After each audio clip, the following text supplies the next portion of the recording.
Good morning, everyone. Britt Simon here. Just thought I'd jump on live, see if any of you are out there for questions. Happy to take any of your questions, and I'm going to try and keep up with any questions that I get, right? So I'll do the best I can. Let me just show you one question. I just answered this for someone. I thought it was an interesting question that might point out to DV 2026 registrants how tough the rules are if you don't follow them.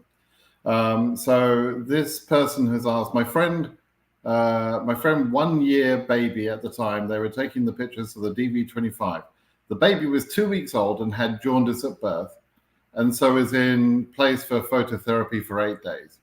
And then before the baby was discharged, the closing date of the registration was due, right? So they couldn't add the baby due to the fact that they couldn't take a picture of the baby. So can they add the baby now after winning? And you might think, well, that's a really good excuse. They couldn't take the baby was in hospital. There's no way they could possibly have done that. They couldn't have complied with the instructions. So what should they have done? What they should have done is not entered, because there's nothing they could do. They can't fix this. There is no possible way of being approved. And they could never, let's say they add the baby. Well, if they add the baby to the DS260, they're providing the proof that the government needs to say that they didn't follow the instructions. So they're definitely disqualified. Let's say they lie. I'm not recommending they lie at all, because it would be stupid and fraudulent. But let's say they lie and they think they can sort this out later somehow, that they can get the green cards and bring the baby later. No, they can't do that either. Because once they're in America, having fraudulently obtained a green card, or even fraudulently gone on to get citizenship, then as soon as that baby's existence is revealed one day, because they want to bring the baby, they'll be, liable for deportation from the USA. There's absolutely no way to fix this. So the only sensible answer here is, if you can't comply with the rules, don't enter the lottery. Quite literally, that's the only way you can do it. Okay, so horrible story to have to delve into, but it shows how serious these rules are. They're not for messing around.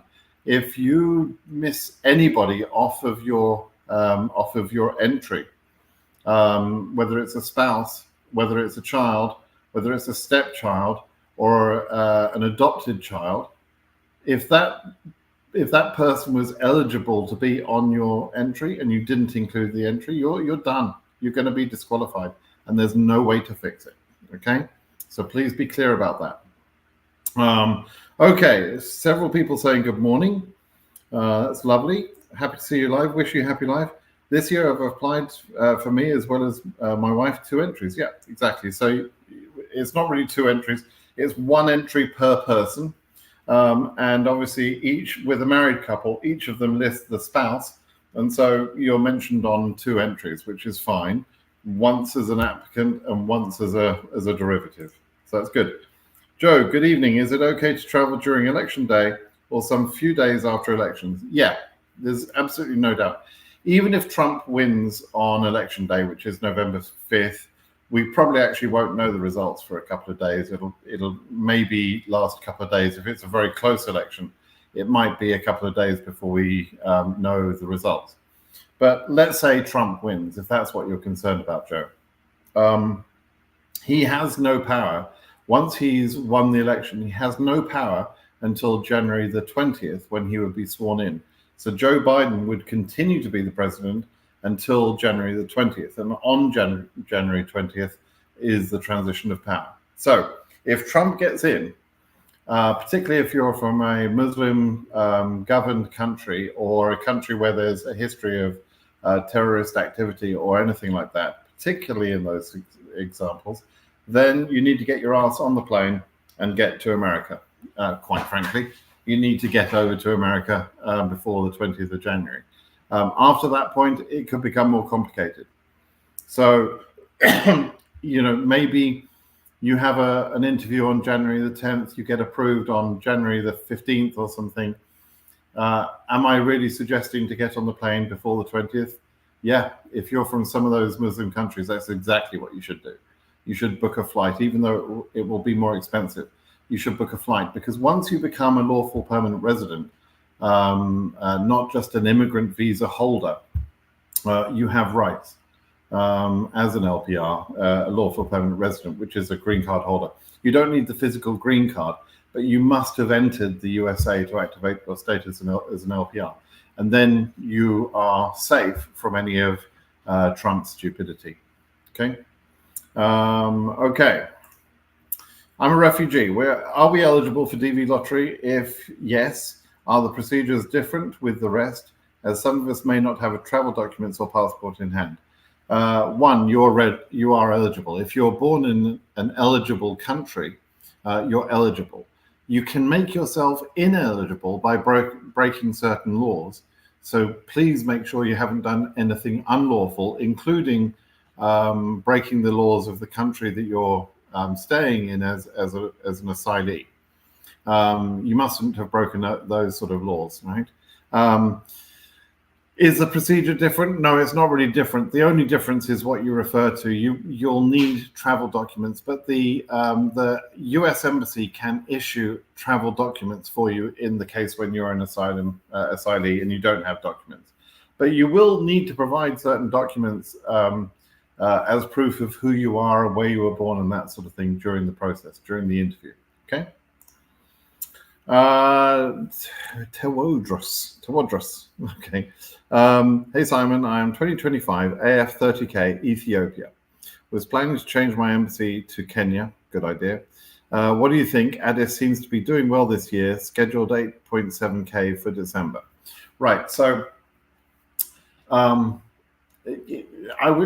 a little nervous of saying that Addis is performing well, right? I don't quite want to say that because although they've scheduled up to, let's say you're exactly right.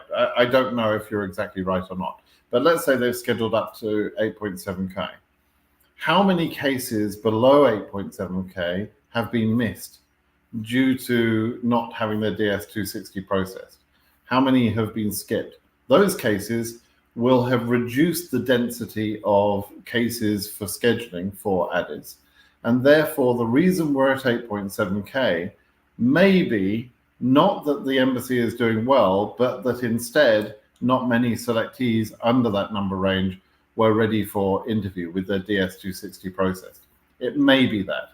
I don't know which way it is, and none of us will know until January the 1st. Unless you can tell me the number of people that have been scheduled in Addis, which I don't think any of you can, unless you can tell me that, then I'm not quite ready yet to say that Addis is going to be performing better.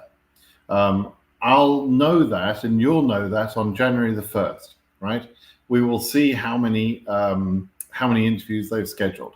Now, this could happen. Addis could go from being one of the worst embassies to being one of the best embassies, in which case people that unwisely move too quickly will regret their decision and want to move back to Addis, right? It could happen. That's exactly what did happen with Nairobi. But I was able to see that on January the 1st. I saw that Nairobi, I think the number was 896. You can go and have a look at the data. But I saw that they had scheduled 896 visa interviews in the first 3 months. That was Nairobi I'm talking about. And because of that volume, I could see, okay, they're going to do well. It was the volume that made me think that way. And it turned out to be an amazingly accurate early decision. And that's why I was telling people in January, as early as January, to move to Nairobi. And it turned out to be extremely good advice that saved a lot of people's green cards. So I don't always get that accurate, but what I would say is that unless we've got data to support the things we say, then we need to be careful what we say, okay? And that's something you gain, that sort of wisdom you gain with age, I'm afraid. Some of you young guns don't have it yet. Okay, so wait. At AF30K, you're unlikely to go current before we've got the data. So you could be okay. Let's watch the next visa bulletin and then we can see, okay? Does anyone know if the area for DV26 is, the site is okay? I checked this morning and it was working. I think there was some sporadic problems in some areas.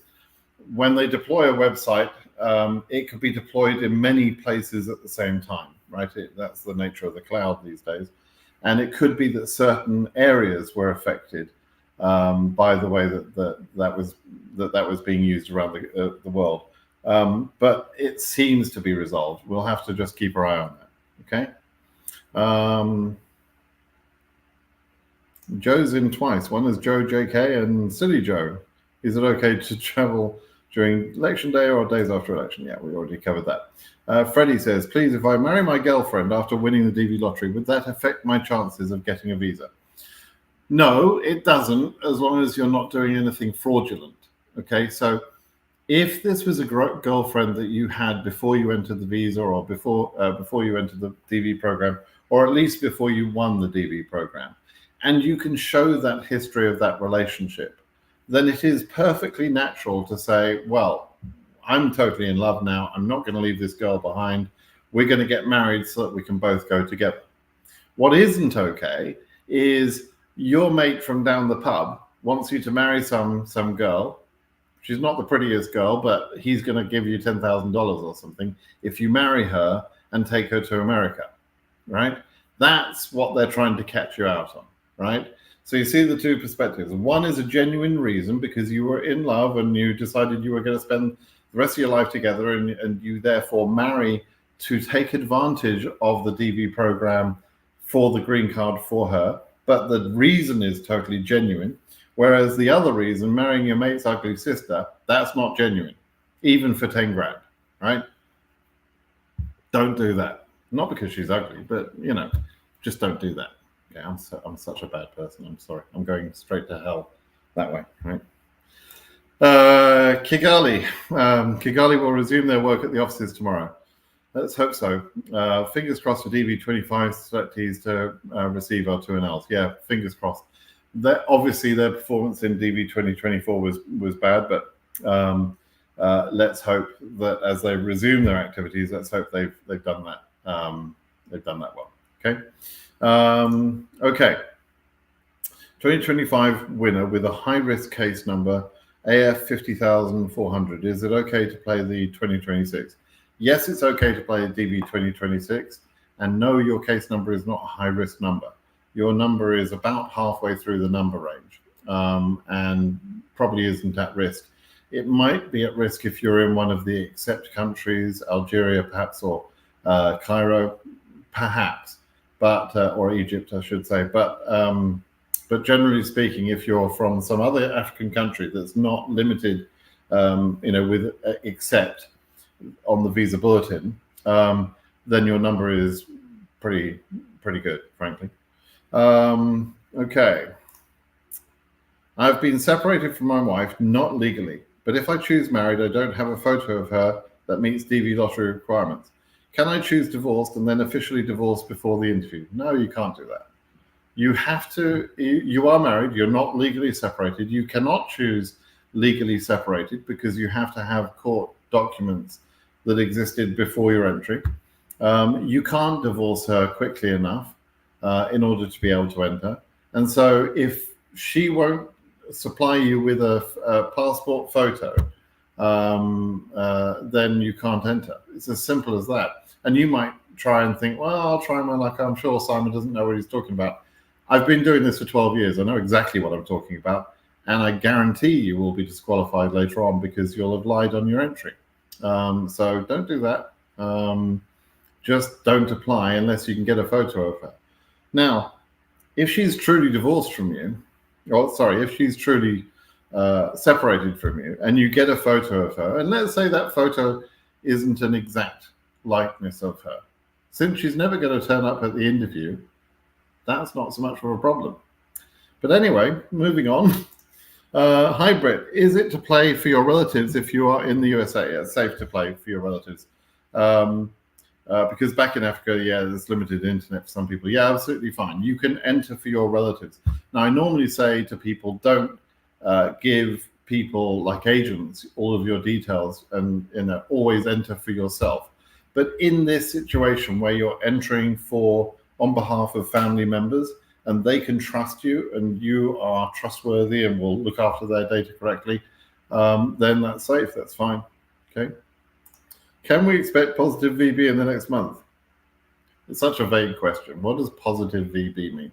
If you mean will the numbers move? Yeah, I'm almost certain the numbers will move. 99.9% certain that we'll see increases from the current numbers. The original numbers released, like Africa 15,000, were simply too high, and they were made high because DS260 processing is still ongoing. So they didn't have to move the numbers at all to get extra cases to interview.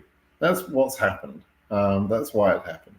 Now, will that happen for a fourth month? No, I don't believe it will. I think we'll see the feasibility number move. Okay. Hi, boss. Can someone fill the DS260 without submitting his academic result? What does that mean? You don't have to submit your academic result. I don't know quite what you mean. There is a question on the DS260 that talks about what education level you're at. That question doesn't matter. It doesn't disqualify you. It doesn't change. There's the same question is on the DV entry. That question doesn't affect the people entering the lottery in any way. It's purely demographic. On the DS260, it is again demographic. Now, you need to make it a little bit more accurate, but if you say, for example, that you haven't graduated high school on that question, that doesn't mean you're going to be disqualified, because you have to meet the education standard or the work experience standard on the day of the interview, not the day you submit the DS260. So in some cases, there are some people out there that could say that they haven't finished high school, and they could submit their DS260 with that selection that they haven't finished high school, for example. But they could finish high school before they're interviewed and therefore be approved. Okay, so it's not really a problem. Okay. Okay, S93. Hello, I have dual Tunisian and French nationality. I was born and grew up in Tunisia until I was 18. I've been living in France for the past 10 years. For DV25, I put France as the eligible country. Wrong. You would have been disqualified. Oh, have you been selected? Oh, God. Let me check something here. Why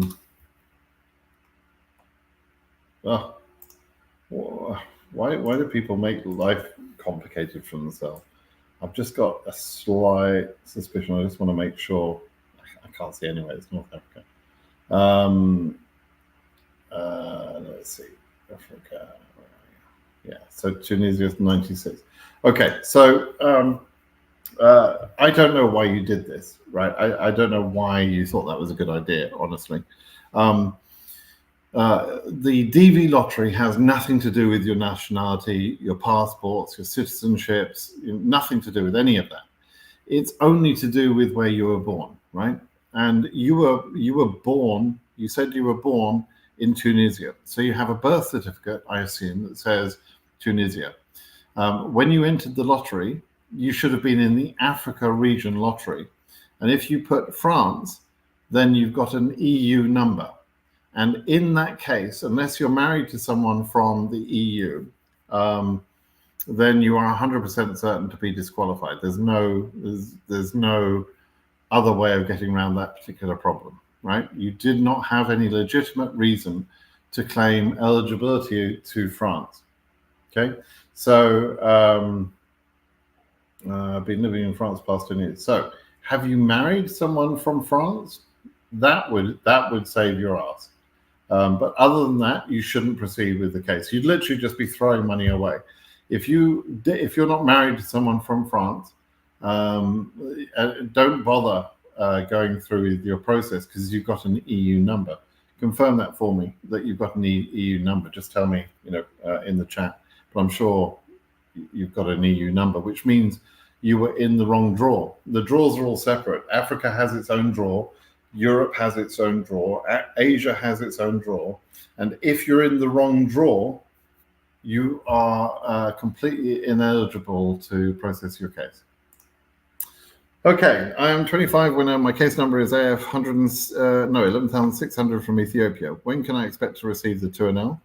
What are some reasons I might not receive the 2NL after completing the DS260? Okay, to get the 2NL is the interview notification, right? To get that, three things have to be true. Number one, you have to be under the current number, which is 15,000 for Africa, and it's not accepted for Ethiopia. And so tick, you are current, right? Your number is already current. That's the first thing. Second thing is your DS260 must be processed. Now, even if you submit your DS260 on May the 9th or so, or May the 8th, as fast as possible, that does not guarantee that it's been processed by now. Some DS260s take longer than others to process. So you might say, well, yeah, but my mate submitted his DS260 after me and he's been processed. Yep, doesn't matter. Your DS260 has to be processed, okay? That's the second thing. And the third thing is that your embassy has to have the capacity available to have taken all of the people in front of you that were in front of you because their case number was lower or their DS260 was processed first and they were also lower. In some cases, it can be people higher than you too. You might see, for example, an Africa 14,000 case being scheduled at Addis before your case is scheduled, right? And that's because their DS260 was completed processing, right? The processing was completed before your case. That's why that can happen. And therefore they enter a queue of people at a certain status called AV status. And the people in AV status are all in a queue, and they enter the queue ordered by case number, but also in batches. And once they've been added to the queue in those batches, then even lower case numbers don't jump ahead of them. Okay, I've explained that in detail with a pretty nice video, actually, where I play with some beads and strings and things like that. That's a really good video if you want to understand that process. What are some of the reasons I might not receive the 2NL? Well, that's basically the explanation, okay? And you will get the 2NL eventually. It's just that your DS260 has to be processed. And also, in order to be scheduled for a batch of interviews, like to be scheduled for December interviews, your DS260 had to have been processed by very early October. If you email KCC tomorrow, which is the 21st, and you say, is my DS260 processed? They could say, yes, it's processed, but you still don't get it interviewed in December because your case was processed between about October the 5th and now, roughly in that time period. And so you missed the bus kind of thing. So that's kind of how it works. If you want to know more about that, look at my my video from about 6 months ago or something. You should know all of my videos, right? You should just watch them. There you go. Jesus Lord, congratulations, sir. Thank you for your work on saving people. Hi, Birth, please. Hi, Birth. No, Brit. Please, we tried to add our newborn, but our case was already sent for interview. Any advice? Are you the person that asked me that question earlier? Are you? Oh, no. What is this? I'm trying to see if... no, I don't know if you're the person that asked me that question I showed earlier. But you tried to add your newborn, but your case was already sent for interview. Please, any advice for us, DV25? It sounds like you're okay. So you just had a newborn child, but you've already had your 2NL. What do you do in that case? Okay, there is, if you Google the words Brit Simon newborn, just Brit Simon newborn, you'll come up with a web page where on my blog where I explain the different scenarios, and you're in scenario 3, I think. And scenario 3 is where you've been scheduled for an interview, but then you have the baby. And then what do? Well, you'll have to contact the embassy. KCC can't do anything for you because they've sent the case to the embassy. But now the embassy are in control of your case. you need to email them, probably with information like the birth certificate of the baby, and perhaps the passport of the baby, like attached as photos, and explain what's happened. You've had the baby, great news, but now you want to add the baby onto the interview process, and that's fine. There's no problem with that. They can do that. Usually, they'll communicate with you before the interview. In some cases, they don't communicate before the interview. They just don't seem to answer the emails. And in that case, you have a medical for the baby anyway, and you take the baby to the interview. Okay. Okay. Hi, Brett. What was the highest case number Dakar Embassy interviewed in DV24? I am AF 59804. Any chance? So forget what the highest case number. That's just not correct thinking to think about. If they got to this number in 24, then I'm safe because I'm under that number. That's just not correct thinking. Every year is different. The case numbers are different. The amount of holes in between cases is different year to year. The distribution is different. So just because they got to 61,660 in DV24 does not mean that you will get to 61,660 in DV25, right? So stop thinking that way. It doesn't work that way. Have I made that clear? Let's just talk about your case number, 59804. It's a good case number. There shouldn't be a problem. You do have to watch out for your embassy's performance, but your case number is high enough, which is a good thing. It's high enough that you will have time to monitor your embassy's performance and decide if you need to make a change in your embassy before you become current. Okay, and so that's what you're going to do. And as for trying to guess whether you got chances, not got chances, or anything else, please stop even thinking that way. Just monitor what I'm telling you. Monitor the embassy performance, right? And from January 1, you will have that data. And if you don't understand how to do that, just keep watching my videos, and I'll be explaining that properly in the meantime. Okay. Okay. Hi, Simon. AF797. Wow, good number. Just want to ask, do you think I will be interviewed? How is Abu Dhabi Embassy? Normally, Abu Dhabi is good. They misbehaved a little bit towards the end of last year, but they're normally pretty good. So I think you're okay in UAE. Abu Dhabi have a couple of consular officers there that did a really informative video chat answering questions that they had received about DV lottery. I really appreciated that they did that. And it showed to me that they were taking cases seriously and that they wanted to issue cases. Then in late DV24, for some reason, they just stopped taking cases. I didn't really ever understand why. But I'm going to assume that they're going to get back to normal operations now for DV 2025. It's unfortunate what they did, but I don't think that will be the pattern they'll follow. And your case number, if it's really 797, like less than 800, that's a fantastic number, right? Patrick says, suppose Trump gets into White House, will he terminate the DV program? No, he won't terminate the DV program, because that would require a law to be passed that terminates the program.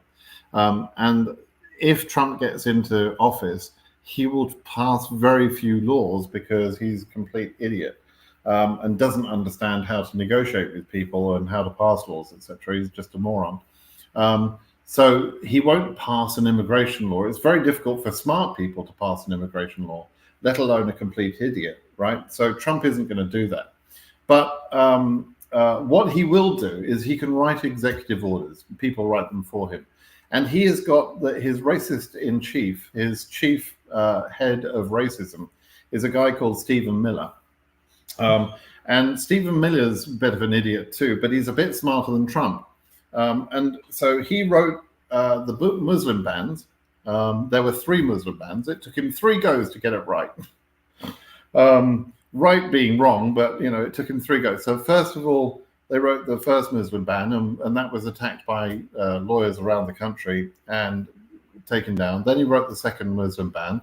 That was also brought down, and eventually they turned it into a security ban. And that's what Trump could do. He could have another version of what I call the Muslim ban, but they dressed it up as a security issue in the end. to make it less racist.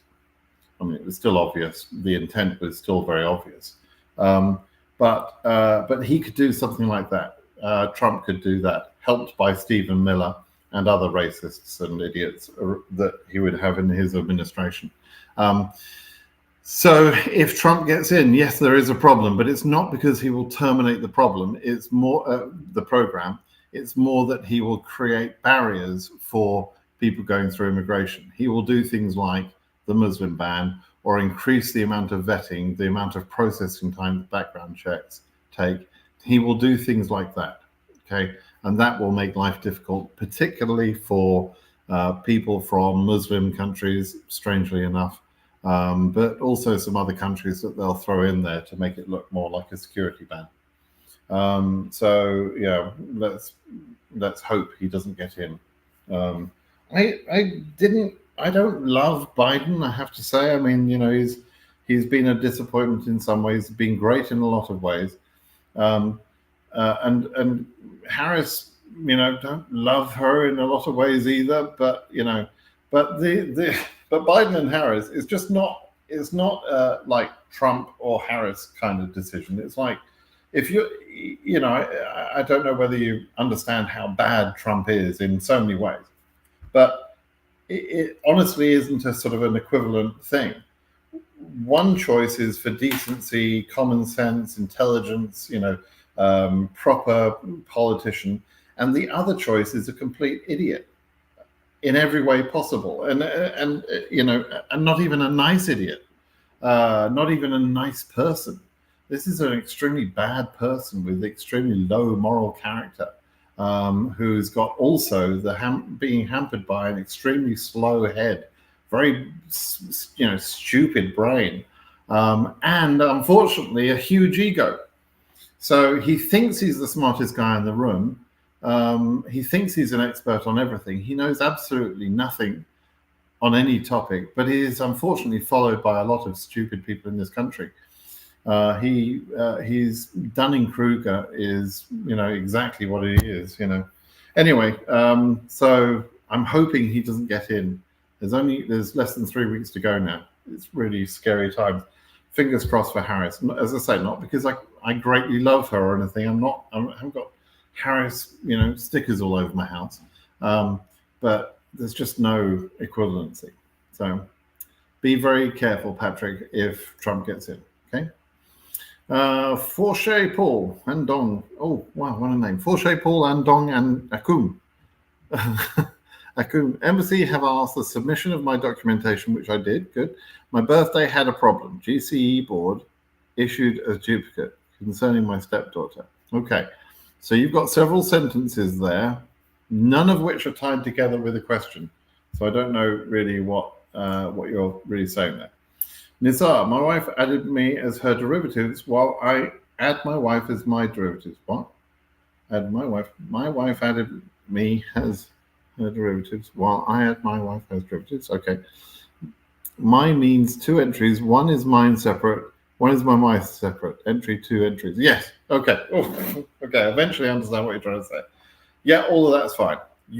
Each one of you has the right to enter by yourselves, and each one of you has to list your derivatives. So that means that each one of you is on two entries, but each one of you only has one entry of your own, right? So that's why it's fine. S93, this is the French-Tunisian guy. Do I have a chance at the interview knowing that I was selected under France, Europe, and not Africa, or do I apply and try my luck again for TV26? Thanks very much for your help. You have absolutely no chance of approval. Absolutely none. Zero. How many times can I stress that? You have no chance for your DV 2025 win. Unless you tell me that you're married to, or were married to, a French person prior to the entry, which is the only possible reason you could have charged to that country. Unless you tell me that, then there is absolutely no way you can be approved, and you should forget your DV 2025 win. You'd just be wasting your money. If you don't believe me and you want to go for your interview just to hear them sort of say no to you, that's fine. It will cost you a few $100s, but you're welcome to do that. And it won't harm you in any way other than being sad, right, and being a few $100s poorer. But I personally wouldn't recommend you go for the interview at all. You can enter DV 2026, but for goodness sake, use your birth country as your country of eligibility. Okay. Mustafa, could you explain, please, after you get the green card lottery, how long it takes to get a passport? And I don't know what the and is, but how long does it take a passport? If you mean an American passport. So when you enter the green card lottery, you're entering to get a green card. The green card is like a permission to live and work permanently in America. It is not citizenship yet. Once you've lived in America for about 5 years, it can be a little bit less, you can apply for citizenship. And that process takes about a year or so, maybe 9 months. And then you are able to get a passport at that point. You get your citizenship and you get a passport, an American passport. And depending on the rules of your home country, you may have dual citizenship. So I've got dual citizenship of America and the UK. And my wife is dual citizenship of America because we've become citizens now, and she has a Spanish passport because she was born in Spain. So so there you go. That's how it will work. About 5 years of living in America. Okay. I'm 25 winner. 11,000. Submit my DS260, but I'm waiting for my academic result. Can I submit? You don't have to wait for your academic result. Yes, you can submit. As long as you've got your academic result prior to the interview and you've passed, you've met the requirements, then yeah, you don't have to wait to submit your DS260. In fact, don't wait. The question I always ask, but I've never got an answer is, if God beans my side, and I win the lottery, who is pay the travel cost? And when I receive America, who pays for my accommodation? Moses D. Tycoon is your name. Okay, so apart from your religious confusion, you're also confused about the lottery. There's no promise to you that anybody is going to pay for your expenses. You are going to pay for your expenses. Or if you want God to pay, and God's got a bank account or a credit card, then perhaps God can pay. But other than that, you pay for everything. You pay for your flight. You pay for the fees to get the visa. You pay for your accommodation in the USA, and you will get no help. So if you think that's going to be very difficult, you're right. It is very difficult. The people that go through this program and launch themselves into America are brave people. They're courageous people, and they will take care of themselves through hard work and planning, and they will endure difficulties. And if none of that sounds interesting to you, then don't go through the process, because if you're expecting somebody else to pay for you for any of your stuff in America, America's not that sort of place. It's a place of opportunity. It's not a place of free stuff. And the DV lottery program is no different. All right. What happens if I mistakenly click the reload page, but I already have my DV number? If you got the confirmation number, it's not a problem. Sometimes people press the back button, and they usually get a little message saying that you can't submit a duplicate entry. But it's not a problem. It hasn't caused you a problem. The system will only let you submit the entry one time, unless you're trying to commit fraud and you change your names and all those sort of things. And then, of course, you're a fraudulent entry and you'll be blocked in other ways, right? Can use to apply photo of last year. Don't do that, because the instructions specifically say to not do that. Follow the instructions, right? Doesn't make sense to give yourself stress and worry later because you didn't follow the instructions. Just follow the instructions. It's far easier. Hey, Britt, how are you? This is Ayal Negusi, good, from Ethiopia, 25 winner, AF 22K from Addis. What do you think about the 2NL appointment, and in what month? The problem with your case number is that it's close enough to becoming current that you might get locked into to Addis before we really have any information about how Addis is doing. That's kind of unfortunate.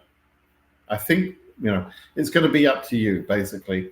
22K in DV 2024 was interviewed by Addis. They did enough work to get to the sort of 28, 30,000 range pretty easily. So you might be okay. It's a bad way to look at it. I don't like looking at comparisons from year to year, but in this particular case, I'll do that and say you may be delayed in Addis, you may not be, but you may be delayed, but you'll probably be okay. So it's not the end of the world that you're going to get locked into Addis, right? So if I were you, I would just sort of sit and wait and hope to get current, maybe for a January interview or a February interview. Could be about that time. That's probably what's going to happen.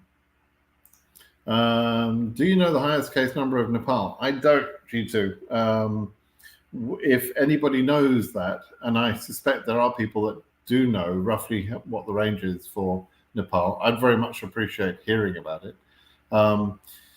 Most of the entries in Nepal are sort of helped by a couple of large agencies, I believe, over there, and they seem to do a pretty good job. But that does mean that those agencies will know what ranges the winners go up to. And it could be a number like 13, 14,000, could be a cutoff like that. It'll be lower than the overall Asia number. But I don't know that number yet. I'll know in January, but it would be nice if I could know it beforehand. Okay. Mantha, hello, mate. Hello, boss. By the time of the interview, I will have more than $10,000 in my bank account. Would it be safe to ignore the need for the I-134? Yeah, pretty much.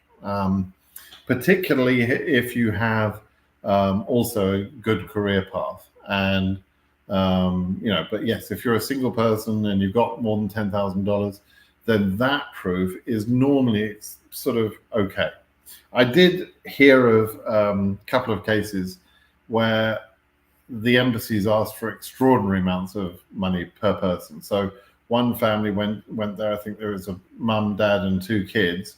And I'd have said to them, look, if you've got about $30,000, about $25,000, $30,000, because it's 2 kids, mum, dad, 10,000 each, plus let's say 10,000 for 2 kids, yeah, you'd probably be okay with about $30,000 of saving. The embassy asked to see savings of at least $125,000. Completely out of the blue, right? And wouldn't accept anything less other than an I-134. But that's a rare case. I don't think that happens very often. I've heard sort of about 2 or 3 cases of that nature. Okay. Mantha, I'm going to hibernate when it comes to the DV because the VBs have really bummed me out. I'm just going to slowly work on the vaccinations I need. There you go. Yeah, I know. It's a stressful process. I'm sorry people go through this. It is a stressful process. I've been debating people just recently and in various forums, face-to-face type debating. And I had calls yesterday to try and explain some of the aspects of DV lottery. And one of the things I said was it's an extremely stressful process. It's not, I mean, for some people, a few people, right, have a different experience. They're selected in May, they submit their DS-260, and then they get their interview in October, and they go along and they spend 2 or 3 minutes having a nice friendly chat with the consular officer, and they're given a green card, and everything's wonderful, right? That does happen, but it's not most people's experience. Most people it's a very stressful waiting for your number to go current, and then you've got the stress of your embassy, and then your embassy can sometimes be a pain in the ass and maybe put you on a 221G or a DS-5535, right? And so a lot of people have a much more stressful experience than this sort of happy path, that people think it must be. Oh, it's a lottery. You just win the lottery and they send you a green card, and then they send you some money, like our friend earlier thought, to pay for your air ticket. No, it's not. It's nothing like that. It's an opportunity, but it's not.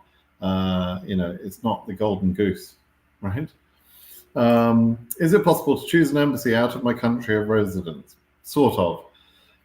So, a few months ago, the policy with regard to how embassies are selected for candidates was revised a little bit, and it introduced this concept of physical presence. So if you are physically present in a country, as long as you have the legal right to remain there until your interview, then in theory, KCC and that embassy should both accept that that's where you want to be interviewed, for example. So it's not necessarily your country of residence, and perhaps you don't have resident paperwork, you don't have a resident visa to live in that country, but you know you're going to be there for 3 or 4 months, and that's going to be enough time for you to finish your interview. In that case, you should be able to, according to the new FAM policy, you should be able to ask for your interview to be there in that third country, in that separate country, right? The reality is not quite that clear at the moment. It's not exactly working out that way. It is for some people, and particularly those people who are in difficult situations anyway. Afghanistan, people from Afghanistan, people from Iran, that have to go to other embassies anyway. Those people are given a little bit more latitude to request a different embassy.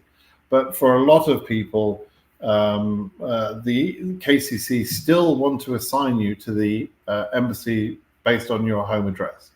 And so the smartest piece of advice I can give at the moment, until KCC show that they fully respect this new policy, or embassies show that they fully respect this new policy, then make sure your address matches the embassy you want to attend.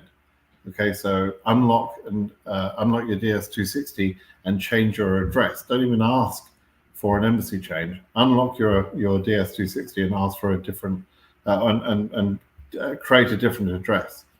That's the smartest way to do it. Okay. All right. My name is Job from Ethiopia. I'm the winner of DV24. I'm currently getting a visa and preparing to enter the US. Thanks very much for the information you gave me. That's great. Glad to hear it. We need more jobs in America. Silly joke. Anyway, hi Britt. I've applied first week. What about selection chance? Your application being in the first week has exactly the same selection chance as any other application in any other week or any other day. I did want to mention this though. I was talking to a friend of mine called Susie Q. That's the name she uses in a forum. She has been helping DV lottery people since 2012 or 2013. A long time DV helper, very knowledgeable. And she reminded me that in 1 year, she tried to apply right at the last minute. And of course, what happens is if you look at the traffic that hits the servers, I was looking at this morning, but if you look at the traffic that hits the servers, there's a massive number of people that apply in the first week. And then the graph goes down and there's not very many people apply. And then the last day to 2 days of the process, a lot of people apply, right? And that leaving your entry until that last couple of days is very risky, because if the system breaks for any reason or it's slow performing, or then you'll run out of time and have absolutely no time to apply at that time, right? And that happened to her 1 year and cost her chance. She later won, but in that year she couldn't even get the entry, right? So don't leave it till the last minute is what I'm trying to say. Enter the lottery now. Don't wait. There's absolutely no difference whether you enter at the beginning or the end or sometime in the middle or in the middle of the night or the middle of the morning or on a Tuesday and not a Wednesday. There's no difference. It makes no difference at all. Okay, it's a random selection. Dante says, hi Brett, if I am dating and I apply single for the DV26, do you recommend we apply married without having marriage certificate? Which is better? It's better to tell the truth, for goodness sake. You don't lie in this process. You don't do that. You're dating. You're single. You're not married. So why would I say to you, apply as married? Why would you think that's okay? That would be a lie, right? Don't lie. It's so difficult sometimes to get across. People say that's not a lie. it's a lie. If it's not the truth, then it's a lie. If you're not married and you say you're married, that is a lie, right? It's not. Honestly, there are some people who literally don't understand what I'm saying there, apparently. Teta says, what is the actual problem? Teta, for anyone speaking Spanish, they probably just giggled. But anyway. Hello, Simon. What's the actual problem with Accra? A special concern with the fact that you're advising people to get on a plane before January 20th. With AF 5K, no to an L yet. Right. So Accra has not been affected by the Trump bans in the past. Could it be in the future? Maybe. But Ghana hasn't been affected, right? So don't mix up two things. The whole January 20th thing is mainly for people in Muslim-controlled countries or countries with a history of terrorism or aggression towards the USA. Okay, Ghana isn't in that group of countries, so don't mix in the January 20th thing. The problem with Accra, the embassy in Accra, is that they're doing more of other types of visas. They are deprioritizing DV lottery for some reason. And they are preferring the visas that they issue for US citizen immediate relatives. There's a category of visas called IR, standing for immediate relative. And if you look at the numbers from Ghana, they're doing plenty of work, but they're doing it on IR category, not DV category. And that's basically the problem with Accra. How long will that continue? Well, it depends whether they've beaten the backlog or not. Once they've beaten the backlog of IR cases, then they will turn their attention more to DV lottery, and we could see an increase in performance from them. But right now, I don't trust them, and because they've misbehaved for the last 2 or 3 years. Okay. Okay. Hello, Britt Simon. I followed your guidance, and now I'm in the USA, but I want to bring my children. How do I go about that? You have to sponsor them through an I-130 case, family-based sponsorship. I don't know anything about that. I don't advise people about that process. And, but I will tell you that it typically takes a couple of years at least to bring family members, immediate family members, such as kids and spouses, if you didn't include them in the DV lottery process in the beginning. So unfortunately, that's what you're going to have to do. I would recommend you speak to one of the great lawyers out there, Jesse Bless, Curtis Morrison, Chuck Cook & Co. Speak to some of those firms, perhaps, if you want to help, or read up about the process for I-130 sponsorship and do it yourself. Either way, okay? Why do we have so many people getting selected on the last days? Because we have so many people entering on the last days. I just explained that. If you have this many people entering, you'll have this many people getting selected, right? They're proportional. If there are more entries on the last full day of the DV lottery, then you'll get more selectees from that day. That doesn't mean they've got any better chance of selection. They've got exactly the same chance of selection as any other day. But there's more of them entering on that day, and that's why we sometimes see more people from the beginning and the end of the process. And the data we get from Zarthisius includes the day they enter the lottery, so you can actually, you can check my statements if you want. You can go and get the file, download the file from Zarthisius, and you can sort everybody by their entry day, and you'll see exactly what I'm just saying. Okay. Okay. Hi, so I played last year as high school graduate, but I got my high school documents in 24, and it is written on them that graduated in 24. Will it cause any harm? No, none at all. G2, you've repeated this question, I don't know how many times, but it's really, don't repeat the question like that. That's just spam, right? Forget that. Okay. In Nairobi, when you think case 30K will become current? Well, it's not just in Nairobi, but it's for Africa in general. I don't like to predict, but let's just be honest and sensible here. We've got 15K ready for the December batch of interviews. Now,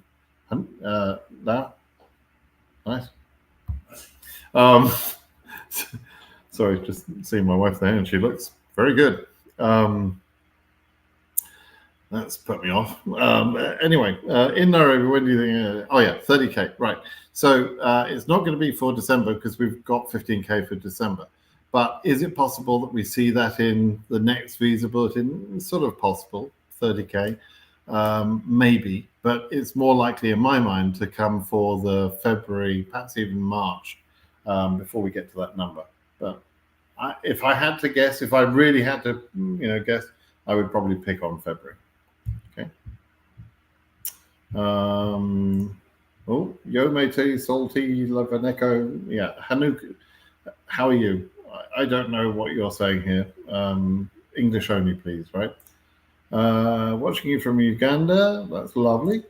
Would it be a problem because I wrote? Oh, would it be a problem because I only wrote the numbers of my PO box?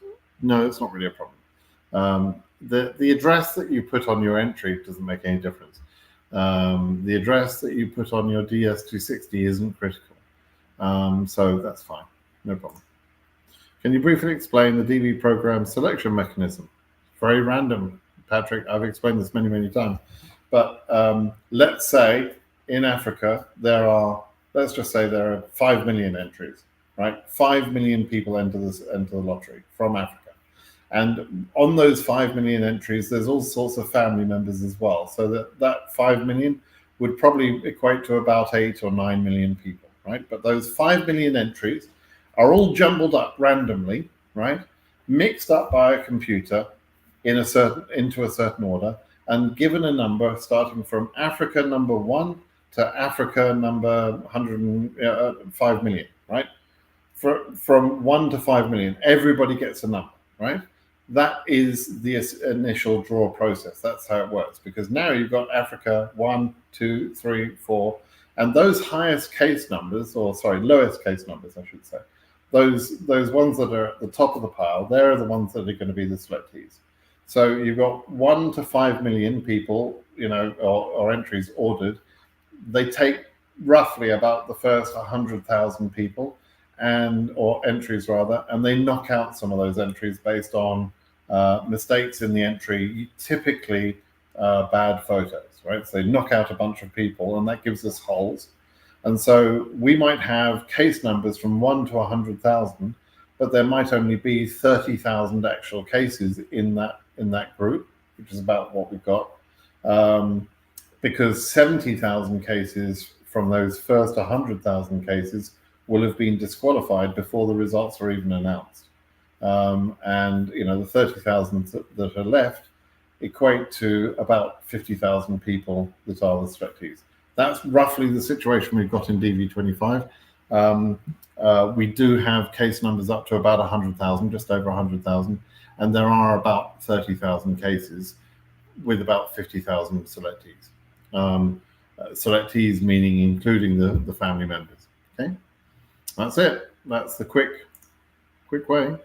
Martha says, is it possible to apply using the phone? Yes, it is. You can take a photo with the phone and you can do the entry with the phone. So yeah, absolutely fine. Dante, if you apply married when you applied, but you get your marriage certificate after winning the DV lottery, will it bring issues? We've already answered your question, Dante, right? So it's fine. That's fine. As I explained about marriage earlier, it's okay as long as it's a genuine relationship, right? What is the process of disqualifying the photo in details, please? Because I changed my background photo with Photoshop. I'm so afraid to be disqualified. You say in detail, but honestly, I don't have enough time to cover the detail. I have created videos that talk about this in detail. What I would say about people who change the background, I do recommend that people can change their background. Some people get shitty with me about that. They say, no, the rules say you mustn't alter the image digitally. Well, what I would say to them is, if you read the rules properly, if you read the instructions properly, you'll understand that what you're not supposed to edit or alter the image is the person. You mustn't alter the person in any way, including the hairline, right? But altering the background doesn't alter the person's image. right? And so if you do it professionally, if you do it well, if it's done properly, then you can change the background to being a plain white background or off-white background. You can do that, and you can go through and be selected and have no problems. And many people do that every year and have no problems, right? But other people edit the background so badly that they have altered the image of the person, and then that photo will be disqualified or will cause disqualification of the case. And your photo might be good, but your spouse's photo or your child's photo might be bad, and the whole case gets disqualified, right? I've never known of a case where someone has won the lottery, but their spouse is not allowed to proceed because their photo is bad. And the reason that's never happened is because the whole case will be disqualified if the photos for the wife or for the kids are bad, right? So take the photo thing seriously, right? Alpha, I want to be with my girlfriend in USA and I UK, though born in France. Is there advice you can give me about how to move to the USA without marriage? Yeah. Okay, so you're a French person, you live in the UK, and your girlfriend is from America. Is that what I'm understanding? And is there some advice I can give you to move to the USA without marriage? Without marriage. Wow, you're making life difficult, aren't you?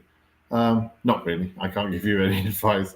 You can enter the lottery. That's the only advice I can give you. Other than that, it's too complicated to answer your question. So there you go. I'm from Ghana with case number AF11K. Oh, we already answered that. G-Man FX. We already answered that right at the beginning. What is the process of disqualifying? Did that. Glad to see you streaming, says Roberto. Thank you very much. Is there a problem if I didn't put my middle name in the application for DV26 because I need to correct it in new passport? Note, my full name is full name. You should have your full legal name in your DS260. If your DS260 doesn't have your full legal name, then unlock it and correct it. If you're only talking about the DV entry, it doesn't really matter. It's not the biggest deal, but you do need that in your DS260, okay?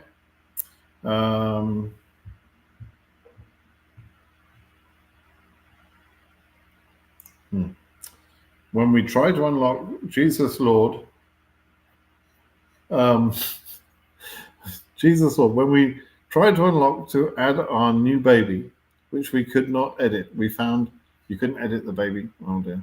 We found a mistake of a date of marriage, 21/11/21 instead of 11/11/21. Any advice for us? Yeah, unlock your DS260. If it still says 21/11 and it doesn't say 11/11, then unlock your DS260 and correct it.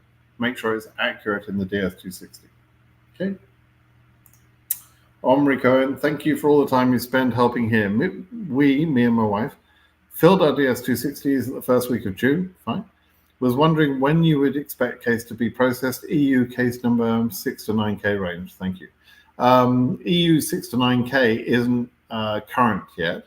And so, you have to wait a little bit longer for it to be current. You might be processed already. If you're from the EU, it's generally easy to process your case. A little bit more difficult if we're talking about Turkey and some of the Eastern European countries. But if you're from Western Europe, for example, then processing times for those cases tend to be pretty quick, unless you've got, unless you're a nuclear rocket scientist or something like that, or you've traveled extensively in the Middle East for some reason. Then it's pretty quick to get your DS260 processed. Okay. Apply for 15 years without accepting it. Do you have any advices? Just keep going, Bob. There is roughly, for most regions, there's a 1 in 100 chance of application success, of being selected. 1 in 100 means one entry every 100 years that you make will be selected, right? So if you've been trying for 15 years, it's not surprising that you haven't been selected. Some people will try all of their life and never be accepted, never be selected in the lottery. It's just a lottery, man. just have to keep going. Okay. What advice would you give a person who had F1 visa denied previously in a DV25 AF35K? The typical reason that non-immigrant visas are rejected is because the consular officer thinks you have intention to emigrate to the USA and that you may not go home when your visa finishes. That problem is only a problem for non-immigrant visas like the F1. That problem is not a problem for an immigrant visa where it is the intention, the stated intention to emigrate to the USA, right? So as long as that was the reason for the denial, and that's the biggest single reason why non-immigrant visas are denied, as long as that was the reason for the F1 visa denial, it's not a problem at all in the DV case, right? So don't have to worry about it at all. If you were denied, though, for some other reason, like you broke the law or something like that, with a serious crime, then that can be a problem, right? But not if it's just because they were concerned that you wanted to emigrate to the USA. Okay, not a problem. Okay, Richard, let's just do a couple more questions here and then we'll call it a day. I, Canadian citizen, and my spouse, country of birth is Uganda, though she has Indian passport. I wanted to ask, can she fill out DV26 as a primary applicant and add derivative as me? She is Uganda born. Yeah, I think you've asked me this, Richelle, maybe once or twice already. I think you've asked me at my blog, and I've given you a pretty clear answer. You're Canadian, right? But your spouse was born in Uganda. So your spouse can apply as a Ugandan native. She was born in Uganda. She is eligible to apply.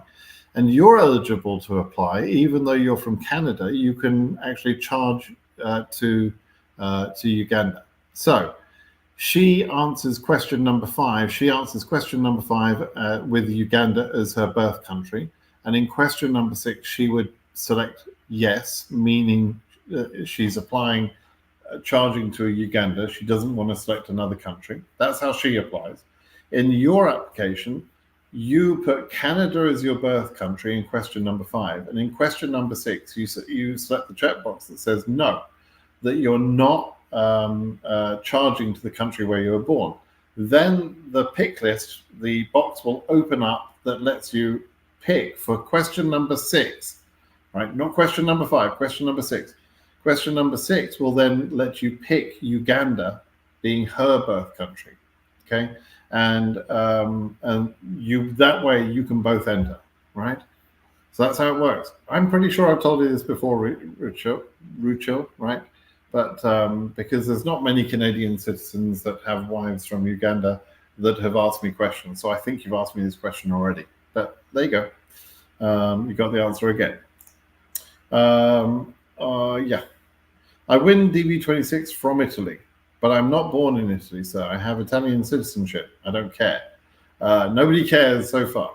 And live in Italy since I was 3 years old. Still don't care. Don't care that you live in Italy. Don't care that you've got citizenship in Italy. Nothing I've heard yet is important as far as DV lottery. I'm not eligible.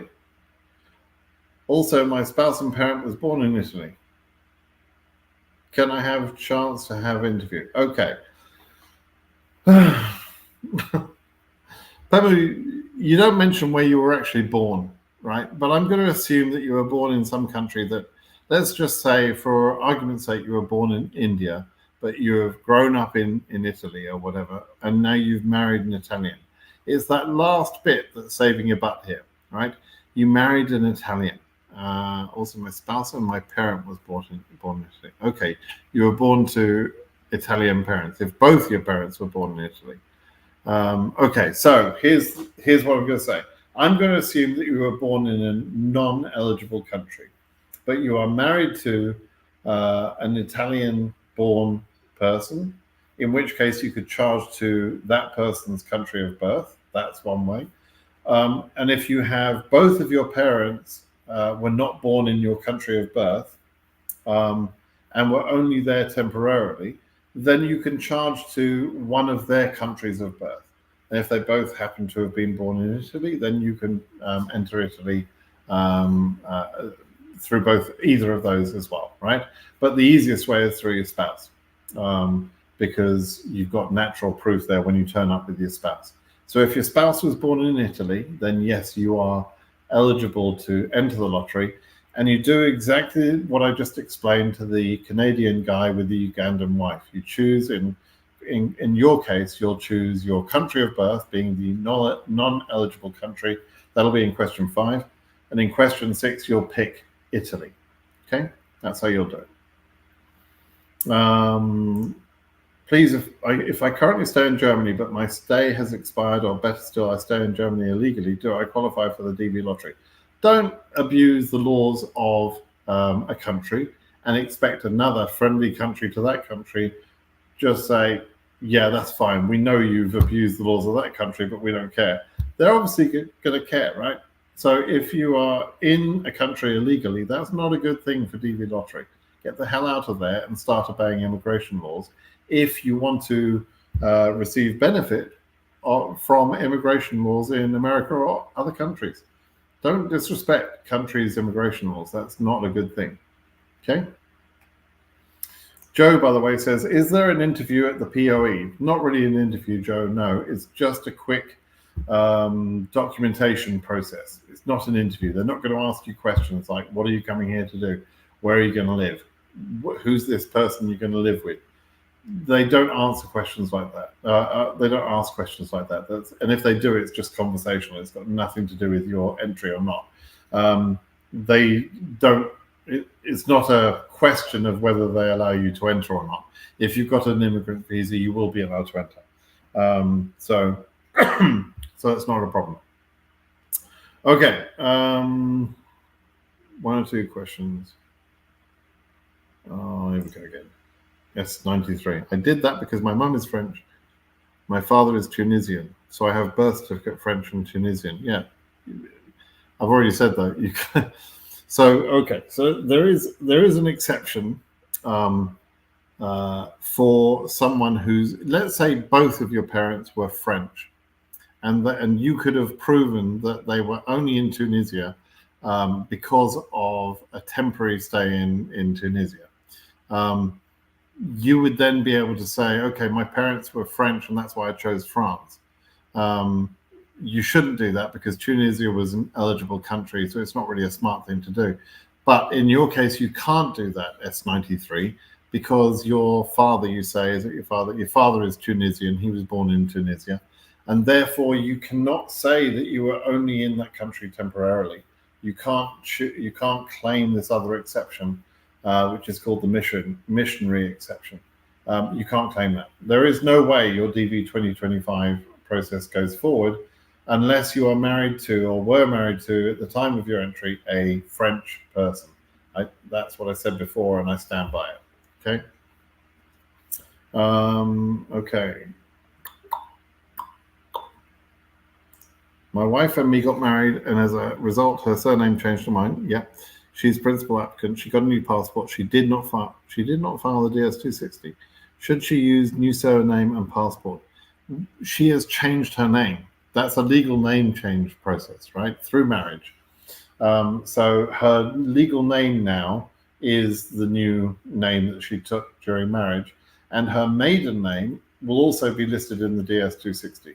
There's a place for the legal name and another place for any other names that you have lived by, including maiden names. Okay, so she will fill in both of those. Okay, I wonder if I could quickly, let me just see. Well, I might be able to catch up. I'm going to try a quick round of questions here to see if I can catch up and do everyone. Please predict the visa bulletin for January. No. Hi, Simon. Do they check the grades that you got in your high school diploma as long as you completed your high school diploma? Some YouTubers say they do check grades. Kindly clarify. Yes, they do check grades. There are some countries where the embassy is very clear about which grades they consider acceptable. Normally, it's in the core subjects. There's like 3 or 4 core subjects, sometimes 5. It'll be subjects like English and math and those sort of core things. And in those subjects, you must have had a passing grade, not a failing grade. And so if you finished school but had failing grades in some of those subjects, that can get you disqualified. Okay. Hello, sir. In my first application, I couldn't save the success page. Then I had to apply for the second time with a different contact number. Since the previous one had got some issues, how is that? If I couldn't save the success page, but you had a success page, so you entered twice. You entered twice, despite all the instructions that say don't enter twice. But despite everything I say about don't entering twice, you entered twice. You thought that was a good idea, and you changed your contact number, your phone number, and you think that's going to save you? No. Kindly tell us your region. Chance is different in different regions. So that's the region. Yeah. Okay, that's 12 people. I'm from Ethiopia. 25 winner, case number AF 28K. Chose Abu Dhabi as the location for my interview. Please, is there a chance? Yep. Is there a chance for me to be interviewed in the first quarter of 25? Yes, there probably is. I'm 25 winner, case number 5K. I just received my 2NL. I will be going for my interviews December 24th. I'm military personnel. What can I do before I go for my interview? Please help me. I don't know what it will take to leave your military service, right? But you must be unencumbered. You cannot be committed to military service beyond the date of the DV program, and then also get approved. They can't. The DV program won't approve you if you are committed to, let's say, being in the military for another 3 years. They can't approve you, right? So you've got to be able to resign from the military. Make sure you can do that. Hi, Mr. Simon. Oman 2025 9,000 is high. No, it's not. If I do receive a green card, can I enter the USA, have a few weeks, and come back to settle my affairs back home, or do I have to stay a certain period in the USA? You have to stay a minimum of 5 minutes. There is no minimum time. So yes, you can enter the USA on what we call an activation trip. You activate your LPR status and you can get in the next plane back home if you like, no problem. Just be back in America to live ideally before 6 months, but before 12 months is okay.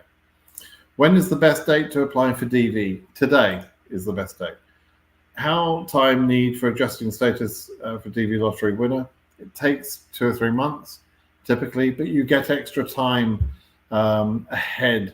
There's an early finding process for adjustment of status cases.